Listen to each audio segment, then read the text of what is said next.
Hey everyone, we're getting ready for the accessibility meeting. I opened up the room a couple minutes early, so hopefully get some more people in here pretty soon. Thanks.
Welcome, Amy June.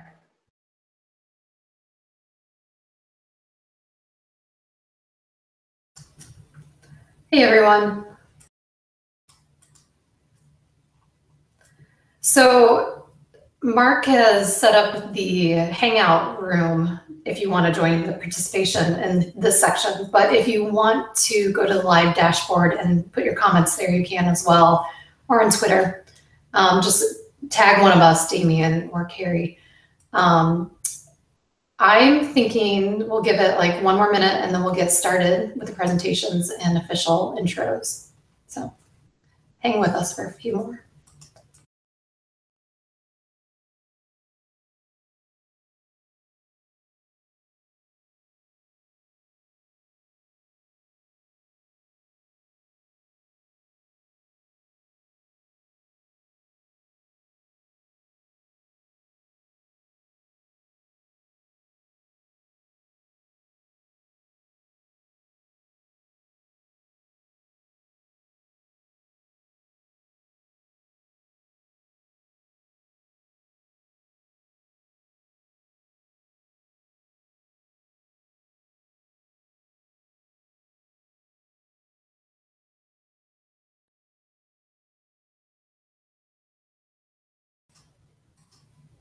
Okay, we're a couple minutes past the hour, so we're gonna get started here while we figure out the Hangout situation.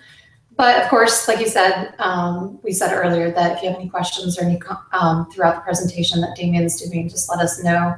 You can find us on Twitter, and you can find us in the Drupal Slack channels, or there are a lot of other ways, but I'm gonna try to get to the bottom of why the the live link is not the same as the Hangout link, so apologize for that. So today, this is the A11yTalks 2017, August. We are with Damien McKenna today.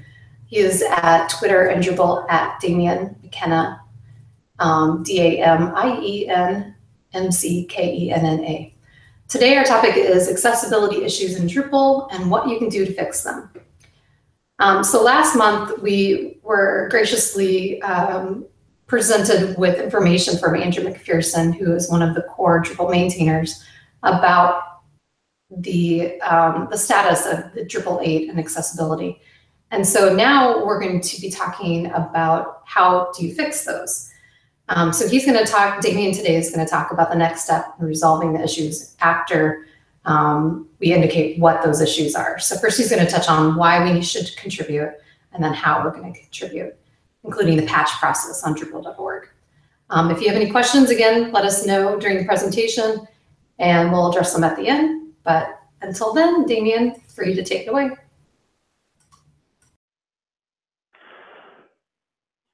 Good afternoon or good evening or good morning, wherever you happen to be. Give me just one last second to finish off my preparations here.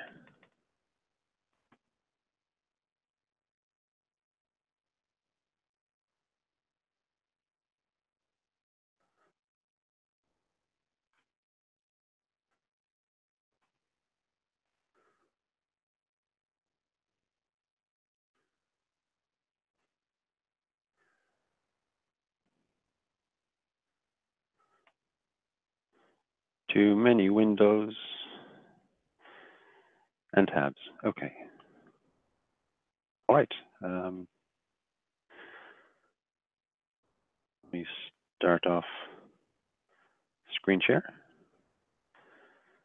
and get the presentation going. So hello, everyone. Today I'm going to give a bit of an introduction on contributing to Drupal, and the lessons here will, to a degree, extend to any open source project, but it is primarily focused around Drupal. So my name is Damien McKenna. I'm the community lead with MediaCurrent, where I work on a lot of great projects with a lot of great people. I'm the lead maintainer on the meta tags module, contribute heavily to views, some on the security team, et cetera, et cetera. So I've been around the Drupal community since 2007, but you might recognize me more as this, the bunny ears avatar. So I work with MediaCurrent. We're a company based in Atlanta, Georgia, but the majority of us work all over the country, and we build highly impactful, elegantly designed Drupal websites for a wide variety of organizations. So today we're going to go over a couple of things. The plan is to give some background information, then go into how to find accessibility problems, how to fix them, and then I'll provide some additional information at the end. So some brief background information, a little history about me. So I started working with, or being honest, fiddling with HTML in the late 90s, just working out how this thing worked, building some small little things, nothing particularly impressive. But started to realize, you know, when you're dealing with a whole bunch of HTML pages and you've got, say, the same header, the same footer, same menus and stuff, it started becoming cumbersome and tedious to make modifications.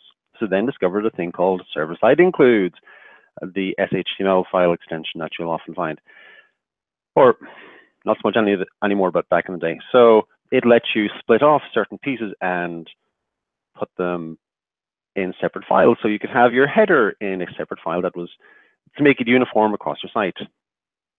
Then discovered a thing called PHP, which lets you add variables and do things like loops and for statements and if statements and lots of amazing things.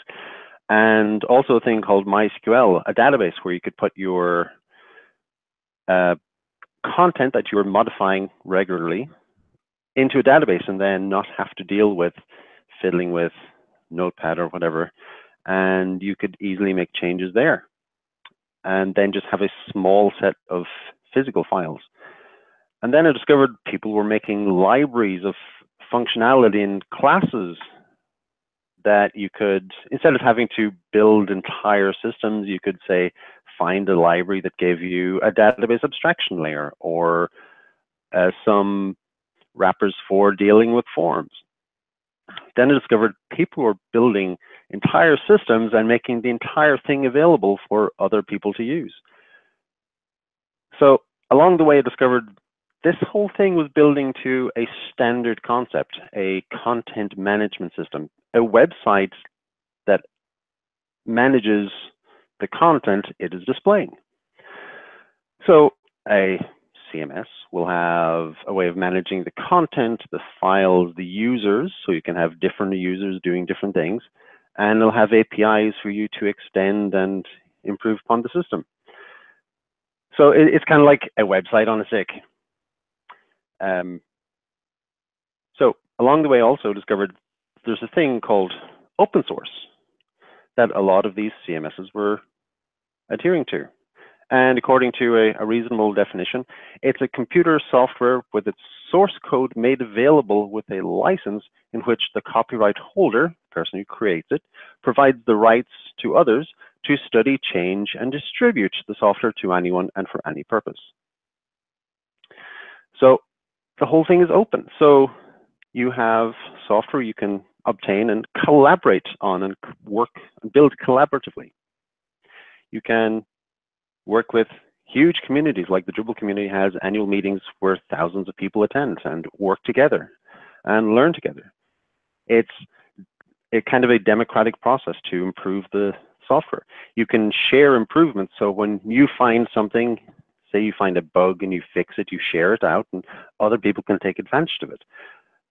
Likewise, if somebody else fixes a bug, you gain the benefit of that improvement. And together you're improving the system, the same system, making it all better for everyone. That can then reduce the long-term maintenance problems and headaches of maintaining a website. And from the business perspective, it's an investment in the long-term stability of that business.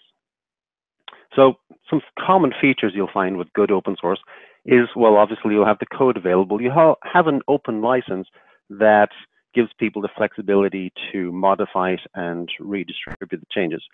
You'll also find a helpful, friendly community that has a code of conduct to help keep everybody working well together. So a small disclaimer here, if you depend upon open source depends upon you. You have to look at who's going to do the long-term maintenance. It's not really enough for a business to decide, okay, we're going to open source our things if they don't stick around to do the long-term maintenance. Then you need a plan behind that and to put the effort into it. So putting these two things together, you have open source CMSs. There are plenty on the market today. Some of the ones I've used over the years are PHP Nuke, way back years ago. I came across a system called TikiWiki, which was much more flexible and had a ton of things you could do with it. For a while, I worked with Ruby on Rails, and there was a really good CMS there called Radiate. You might have heard of this thing called WordPress that a lot of the kids are using these days. But also Drupal, which is our reason to be here today. So Drupal is a PHP-based framework-ish CMS in that it's not just a content management system, but it's a framework to let you customize the CMS exactly the way you want. And it has a very flexible architecture with tons of APIs to build upon. And as a result, it has lots and lots of plugins that we call modules available for adding on to your site. Has a huge community, and one thing I'm particularly impressed with is that there's a specialized security team to help make sure that the systems and the software is as secure as possible. So one of the interesting things is where Drupal is managed and built is a single system, a single site called Drupal.org. It's a large central community site where you have everything from the software downloads, where the development is managed, where support is done, documentation is available, tons and tons of functionality all through one central community portal. And another interesting tidbit is that Drupal.org is built on Drupal itself. So all of the same processes that are used for building the Drupal software that everybody uses is also used for improving the system that manages it. So there is a bit of a lag there because of that, that the website platform runs on the previous generation, Drupal 7, whereas the leading edge is on Drupal 8. But as Dr. David Bowman famously said, my God, it's full of Drupal. So it is worth noting that there are some infrastructure changes being worked on. So stay tuned for more details over the year on what's going on there. But it needs to be stressed that Drupal is not just code. It's more than code. We have issue queues that we call, what we call our trouble ticket support system, that some of the projects will have hundreds, if not thousands of issues, and there's lots of work to be done on just helping to triage and organize those. There's lots of documentation to write and improve upon. There's training to be done, training videos, training articles, etc. In-person training. There's events organization, marketing, lots and lots of things. So don't feel you can't contribute to Drupal or indeed any open source system if you don't know how to code. There's lots and lots to be done. So one thing with the Drupal project is that all of the Drupal individual projects, all of the downloads, all share similar organization. So they can be, once you kind of learn this, you can quickly get to a particular project page. So the main Drupal software itself has the URL drupal.org/project/Drupal. And then you'll have similar URLs for other projects. So the meta tag module, which I co-maintain, which is used for SEO purposes, is drupal.org/project/metatag. The web form module, which is an extremely highly used module, is drupal.org/project/webform. And this is what a project page looks like. There's actually a wealth of information that'll be on here. You have a project summary, the name at the top, some links, then the project summary that the maintainer fills in, some screenshots, etc. On the right-hand side, you'll see a list of who the active maintainers are, along with links so you can see all of the individuals who've made one-off improvements, and you can see all of the commits. There's also the issues portion there, gives you an instant search option to get in to search all of the issue posts, and shows you how many are active, how many have been completed, etc., etc., along with some stats on how often new issues are opened, how quickly they're responded to, etc. So the issue queues then, again, have a similar URL format. It'll be project/issues/project name. So all of the Drupal software's issues are available at drupal.org/project/issues/Drupal. So the meta tag issues are drupal.org/project/issues/meta tag, and on and on. So this is what an issue queue looks like.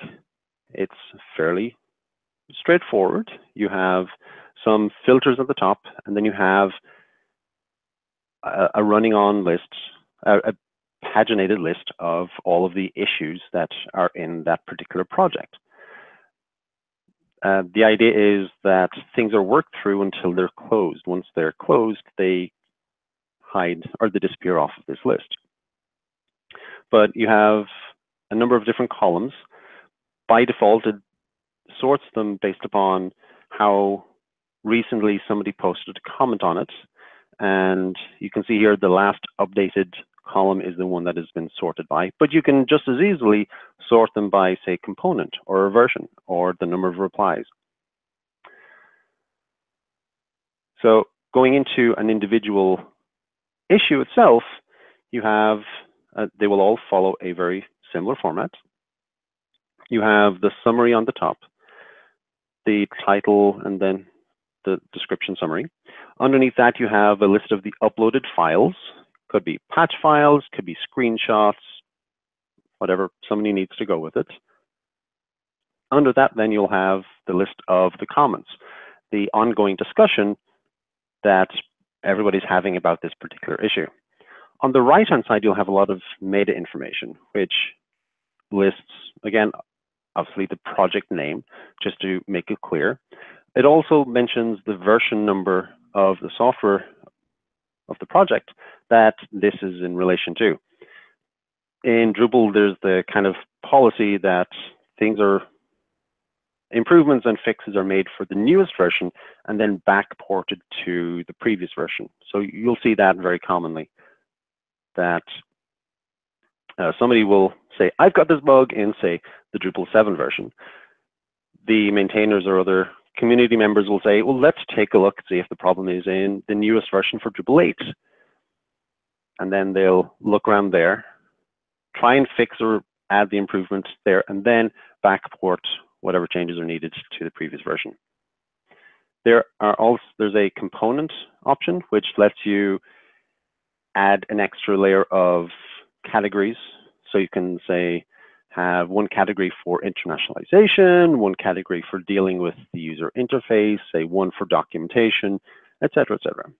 There's also a priority field that is normally set to normal, unless you have, say, a bug that causes data to be destroyed or overwritten, or it sends your neighbor a random picture of a tree every day. Those kinds of things would be listed as critical and tend to be dealt with very quickly. There's an overall category option, which lets you select between, say, a feature request or bug report, those being the two most commonly used ones. There's also an option for support request where you're asking the maintainers or other people in the community, hey, how do I do this? Usually that will then lead to documentation being improved. That's kind of the goal there. You can assign issues to somebody. It's mostly used for where somebody decides, I'm going to work on this specific thing, so I'm going to assign it to myself. And the idea is, once you complete your work, you unassign it. So you let somebody else take it on and continue with it. But then down underneath all of that meta information, there can be lists of related issues that we can look at some other time. But you can connect multiple issues together. So you can say, this issue is related to, say you're working on some usability improvements or accessibility improvements. You could say this issue is related to, say, some other documentation changes that need to go along with it. So let's move on from there. So the big question is, how do I find accessibility problems? Thankfully, there typically will be lots to find. So what we're going to do today is we're going to test out the meta tag module and see if we can find any accessibility issues. And I'm going to work from a local install of Drupal 8.4 and install the meta tag module there. And I'm working on some blog posts that will help guide you through this process. So let's jump over to the demo. I'm going to flip over to Terminal, where I have Drupal 8.4. My terminal prompt is in the modules contrib directory, which is where, for a Drupal 8 project, you put your all of the contrib modules. I'm going to switch over then to the meta tag project page, which is just like you saw a moment ago. The link that we're concerned with right now is the version control. page. So I'm opening that up, and this page gives you step-by-step instructions on very common commands that you will do when you're working with the project's code base. One thing you'll notice here is that it has an option to select the version to work from. Drupal 7 modules will not work with Drupal 8 for the overwhelming majority. So actually, all of them. So what we need to do is change the version to work from selector to the 8 version. Then click Show. After it finishes updating, you'll see that the commands underneath now all point to this version. Before it used to say git clone branch 7.x, whatever. Now it says 8. So first thing we have to do is download the module using Git. So I'm going to copy this command and paste it into terminal. And you'll see in just a moment, it downloads meta tag. So if I now do a list of the files and directories in here, you'll see meta tag. Perfect. So now I'm going to move into the meta tag directory and do ls to see what files there are. And here are all of the files and directories in the meta tag module. So great, that was the first step. So I'm skipping the step of enabling the module, expecting that people will be able to do that. And I'm going to pull up the meta tag module settings page. That is under configuration, then meta tag. Actually, I need to pull this up in Chrome, which is where I have what tool we're going to use today, the Wave Accessibility Tester. So I'm going to test out this page to see if there are any accessibility errors on this page. And I click the button and it immediately does a quick test on the page. And you'll see it says, Wave has detected the following 0 errors, which is awesome. There are some alerts and contrast errors and things, but for today, I'm just going to deal with errors to keep our focus a little narrow. So for now, this is fine. So I'm going to move on and find another page. I'm going to try this add default meta tags page. The idea behind this is it gives you an option for overriding the meta tags on a, say, per content type basis or per vocabulary. And this is a form that comes up often. So this form has 2 field sets, advanced and basic, selector, whole bunch of text fields, etc. Let's take a look at the Wave tool. And oh, hey, 12 errors. Now we have something we can look at. So click down to here, which will list out all of the errors, and we'll click the first one. And it is, let me see, where was that first? Here it is. So the first error is this one here. It says aria described by edit basic description. And if we hover over, let me see, where was it?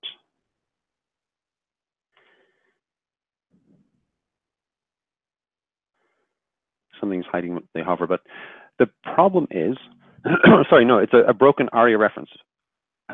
It has an HTML attribute. We'll actually look at the code. So I want aria described by. I want to find this code in the HTML. So here we have it. There's a details structure, which is kind of a field set, and it has the aria described by attribute set to edit basic description, which means that it is saying for this structure, there's a description available on the page somewhere with this ID. So the fact it's giving an error about that means there isn't an item with the ID, edit basic description. And if you do a search on the HTML, sure enough, yes, that is correct. There is no ID. So the thing that we're looking for, if you look down here, there's a description. The description it should be using is simple meta tags. So we need to connect those two together. So what we're going to do is, for this quick demo purpose, we're going to insert HTML to add the div that adds that string as an ID. To do that, I need to pull up a handy dandy text editor. I use TextMate, and I'm looking for a group field. Let me see. Actually, no, it is description. I'm looking for where it is, excuse me, inserting the description onto the form. So this line here creates, or these lines here create the form or the field sets, insert the label, insert the description. I'm going to hard code, because it's just a demo, but I'm going to hard code the necessary HTML. And because here's the one I made earlier, I happen to have the necessary code worked out in advance. Thank you to the wonderful help by Carrie. So I'm going to put that there. I'm going to split it onto multiple lines. And close div. So the idea then is, when this is displayed, it will now have, turn off the wave editor. I'm going to clear clear the caches to make sure this is all flushed out and it's able to pull up the correct HTML. Reload the form. And now I want to go to the wave editor. Haha! There are still 10 errors, but there used to be 12. And it is no longer highlighting that as an error. So this is excellent. So back to where we were. So, okay, we found the problem. We found something we can fix. How do I fix the problem? So back to the demo.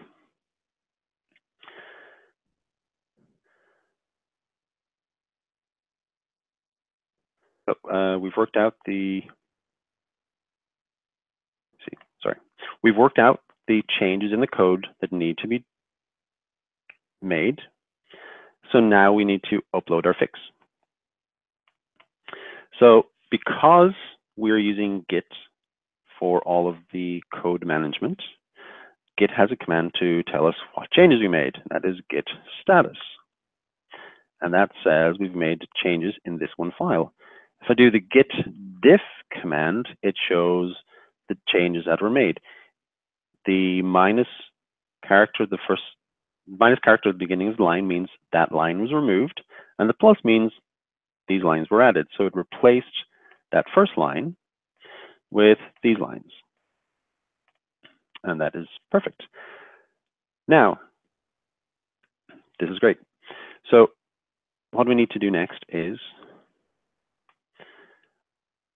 jump into the issue queues and see, has anybody found this issue before? So I'm going to search for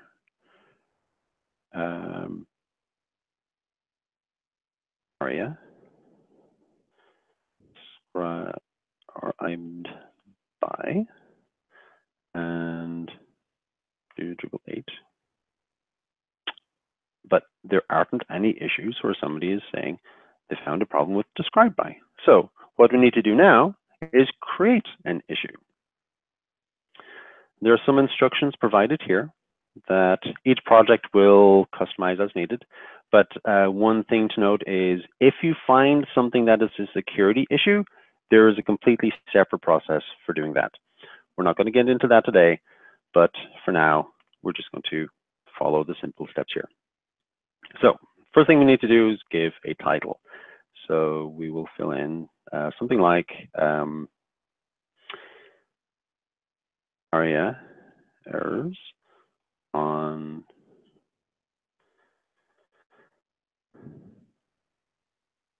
that add default meta tags page. So we're going to pick a category of bug report because this is a bug. Excuse me. The priority can stay as normal. The status is active. You always leave the status to active until you actually have something to work with. While you're just going through the discussions, you need to leave it as active. The version we're going to pick is version 8, the 8.x 1.x-dev. That indicates what version of the module we're finding the problem with. And the component is the user interface. It's just a general user interface problem. One thing to note is that there's a field called issue tags. And these are another way of letting people cross-link issues together. And there happens to be a tag for accessibility. So I'm going to fill in access. And you'll notice that it gave a drop-down of options matching what I typed. So I'm picking the first one, accessibility. And next off, I have to fill in a summary. So I'm going to say, while testing the module for accessibility problems, I found there were 12 errors using the wave tool on the add default meta tags page. So that's all we need to do for now. Scroll down and click save. Now we have our very own issue for dealing with this problem. So we've reported the problem. We checked to see if there's an existing problem or existing issue, didn't find one. Created a new issue.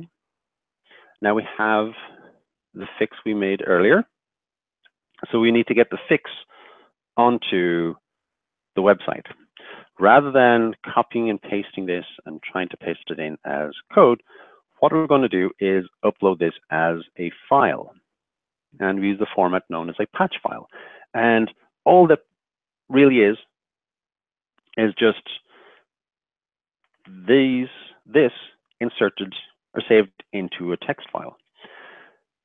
As it happens, there's an easy way of doing that in terminal using the output command, which is the less than symbol. So I'm going to save this file into my downloads directory. We give it a file name, starting with the project name. Because I work with tons of different projects, and this way it helps separate them out. And then I gave the issue number. As you saw, there's a number on the URL. That is the issue number. And add that to the file name. And then the next piece is we need to indicate what comment number this patch is for.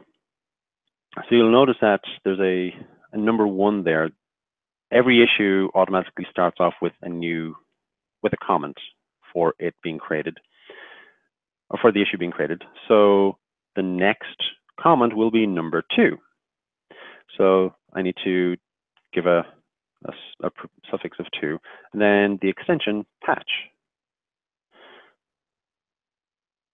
which is straightforward. So module name, issue number, comment number, dot patch. And that's saved into my downloads directory. So if I expand out my downloads directory, you can see there's a file, and it has exactly the same content as was showing on the terminal, which is excellent. So next I need to upload that. But before I do, I need to update the issue. So an important thing to remember, or try to remember, is when you're uploading a patch, you need to change the status to review. That will do two things. It will tell other people, hey, there's a patch here, please take a look at it. And also, when the project has them already available, it will kick off automated tests behind the scenes that will run over the patch to make sure that it works as intended. So the reason for that is to help make sure that any changes don't cause regressions, that you don't inadvertently leave in a typo and you break everything. Not that anybody has ever done that before. So on a Friday evening, yes. So change the status to needs review, and then this, give a comment. So I'm just going to say this patch fixes 2 of the errors found.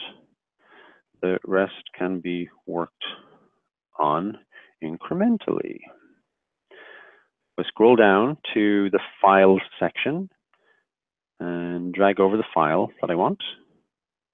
Then I can either, if you want to upload multiple files, you have to click upload here, kind of like this, and it will go into the queue, and then add another one. And when I'm all finished, I'll click save, and it will post my comment and post the patch. And there we have it. We have an issue talking about RA errors on the page. It has the accessibility tag. It has a patch file and is in needs review status. And if you notice here where it says PHP 5.5 and MySQL 5.5 and D8.3 queuing, that means the Drupal.org infrastructure has already kicked off a process to run automated tests over this, which is perfect. That's exactly what we wanted. So that's all there is to it. So back to presentation. We'll finish off here. So process in review is one of the steps that when you're working with a website where you've got projects, always make sure to start off updating the thing that you find a bug in. Somebody might have fixed it already, and you might have a version that is, say, 6 months or a year or more out of date. Then check the issue queue. Do some searching, see if you can try different keywords. So one thing that would be useful is, instead of always saying accessibility, do A11y, because a lot of people use that as a shortcut. But try out different phrases, see if you can find the issue. If you find a bug and there's a specific error message coming up, try using some of the keywords out of that exact error message. Then if you can't find something, can't find a relevant issue, create one. And then look for a patch. If somebody has already made a patch, then awesome, try it out. See if it works. If it works, provide feedback saying, hey, this works for me. If it doesn't work, provide some information on what other issues you might have run into. The patch may fix one issue, but then cause 2 others. So work with the other people on improving that. And if you don't find an existing patch, try your hand at making one. Work with, I guess an important piece is to work with other collaborators and maintainers on making the improvements, on fixing the problems. Don't feel you have to do it all on your own and have it perfect the first time. Feel free to do it incrementally. So some bonus points are add some issue tags that are relevant. The accessibility one, as you saw, is a very useful tag. If you look around for accessibility issues, you'll be able to find tons and tons of ones that people have tagged. There's also one for, excuse me, WCAG, where people working to specific WCAG standards will tag their issues with that as well, to help you understand what their specifically aiming for. When you're learning the ropes with the Drupal issue queue and tagged process or patch process, there are a lot of issues people have created that are labeled newbie things. So it might be, say, changing the color of something in the CSS file from one color to something else. Or maybe there's some misspelled words and they're leaving this issue out for somebody else to learn the process with something simple, where they're just putting the idea is that you put the effort into learning the process, not necessarily how do I fix this complicated PHP problem. And then, like I was saying, use alternative keywords and phrases. So don't keep using the same word, because somebody 2 months, 6 months, a year down the road looking for this problem might be looking for the error with or the functionality with different keywords. So kind of an SEO standard practice there. And take baby steps. Remember, it doesn't have to be perfect. It's better to make small incremental improvements than to sit back and try and make it perfect and maybe never finishing it. Maybe you get, if you're doing something for work, you get reassigned to a different project and you never finish off that thing you were trying to fix. So it's always better to upload incremental improvements than never getting around to it. So some final additional details. There's a person by the name of Nadia Egbal who put together a humongous 143-page research document on open source and the problems of open source funding and infrastructure issues. It's well worth reading if you're interested in the long-term issues of open source. There are also a couple of other really good things. I highly recommend Dan Pink's presentation, The Puzzle of Motivation, from a couple of years back, that goes into ways of motivating people from the point of view of an employer, ways of motivating people to do better at their jobs. And it turns out, at least in my perspective, that open source can be a very good way of motivating people to do well at their work. Angie Byron, also known as WebChick, the Drupal core maintainer, has an excellent article on the tale of two developers, how making small improvements and working with other people in the community and uploading patches incrementally is a better long-term solution than disappearing into a dungeon and insisting you're not coming out until you have the final perfect solution. So some other things to look at are presentations from, again, Nadia Egbal and Josh Simmons on how to be good citizens in an open source world. And some other things that are worth looking at, some articles from Ash Dryden on codes of contact and why they're important, and also the ethics of unpaid labor. I personally feel that, like I said earlier on in the presentation, if you depend upon open source, then open source depends upon you. I really feel that is something for employers that they need to take on board and have as a core principle of their company, that they need to help make sure that the software they're using is still around and still stable long term. And also, I highly recommend the Model View Culture website, which has tons of very relevant content. So in summary, when you're contributing with Drupal, make sure you use the latest updates, because somebody might have fixed that problem already or added that functionality. Check the issue queues and look for a patch or make one your own. And remember to work with other collaborators and maintainers. Don't feel you have to do it all on your own. So OSS is awesome. Drupal is OSS, therefore Drupal is awesome. Drupal.org is based on Drupal. And so make sure you get time at work to contribute. So, and contribute incrementally. Thank you very much. Any questions? Awesome, Damien. Thank you for presenting today. We actually maxed out, you weren't seeing the drama, but we maxed out our free Google Hangout numbers. So there's only a limited number of people in here, but a lot more people are watching live, and we'll hopefully watch the video later too. So if you have any questions, if you're one of the lucky 10 to be in here and you want to speak out, just go ahead. If not, I'll see if there's any questions in the chat rooms. Go ahead.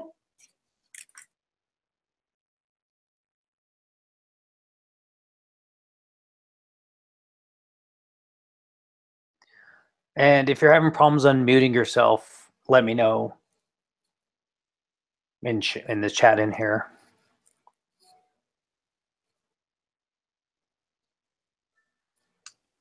I feel like at least Andrew McPherson has a question for you, right?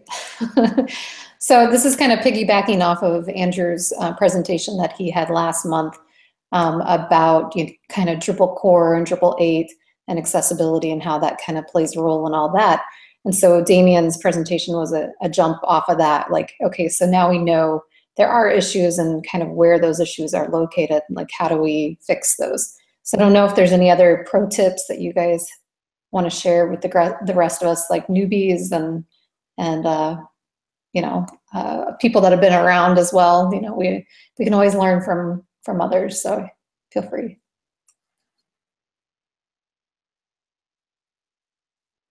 Thumbs up if you can unmute yourself, or thumbs down, Andrew, if you can't unmute yourself since you're using your video.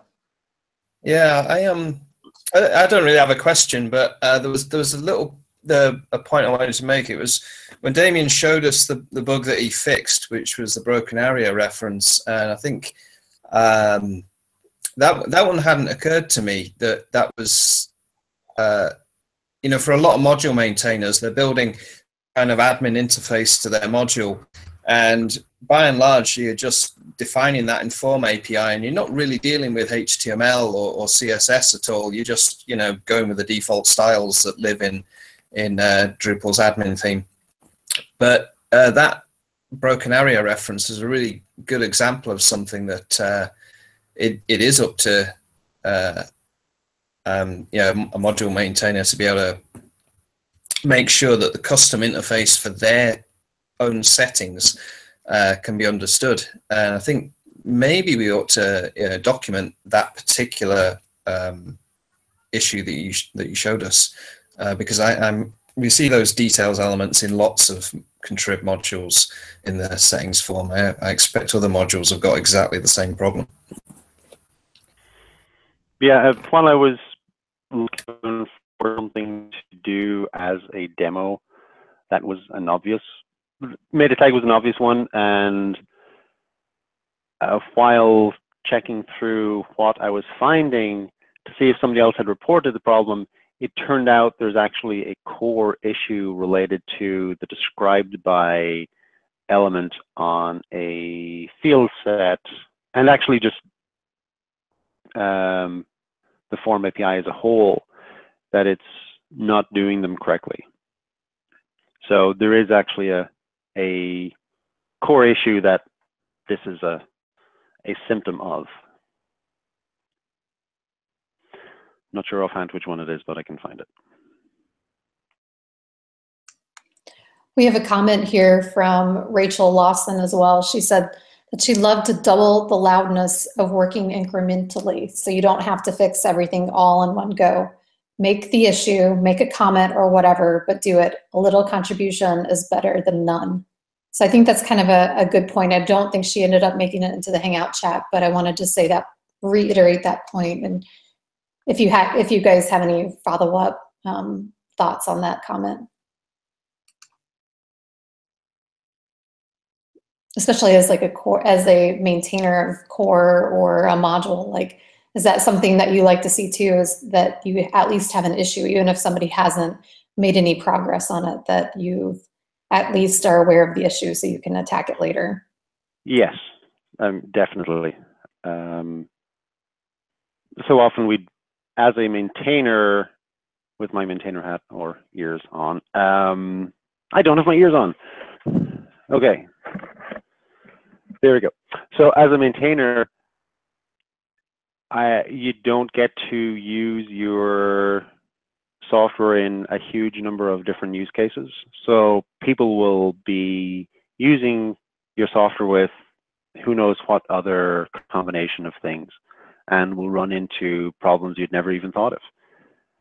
And you'll think it's working fine, and then they try it out with their combination, and you discover, oh no, it doesn't actually work that way, and there is actually this bug that you had overlooked. I keep finding that, and yes, it's absolutely true. So starting off with reporting a problem is a perfect first step. I don't feel that you have to have a complete whole fix before you say, hey, there's a problem here. And I actually made that mistake. I should have, with the presentation, I should have looked before I fixed the problem. I just got carried away with TextMate. It does that to me. But yes, baby steps.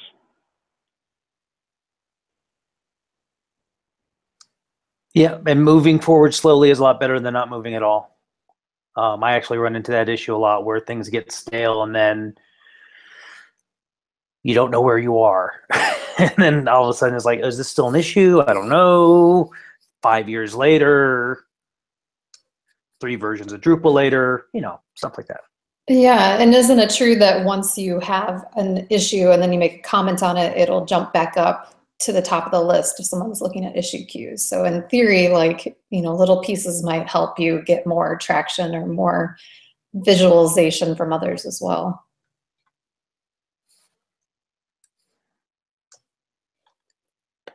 I'll take that as a yes.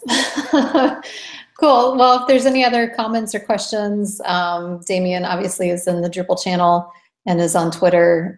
Again, you can do the hashtag with A11yTalks, A11yTalks. And if there's any other questions or issues, you can find them there. Thanks everyone for joining. Thank you very much. You. Oh, what's happening next month, Carrie? Oops. That's a great question, Andrew. Sorry, Andrew, before we close out, we do have a guest speaker for next month. His name is Scott O'Hara, and I know him through the accessibility world. He is technically a WordPress guy, but recently moved on to a different department, or different company, so he's not, we can still love him. He's going to be talking to us about how to do accessibility audits and like how to find some of the bugs. I know today Damien demoed the Wave tool, but there's a lot of other ways to find bugs. So he's going to go through what the professionals use to get, you know, not just us who are trying to find minor bugs, but kind of digging a little bit deeper. So should be fun. We'll post more about that soon. Thanks, everyone. All right, take care. Closing down. Thanks.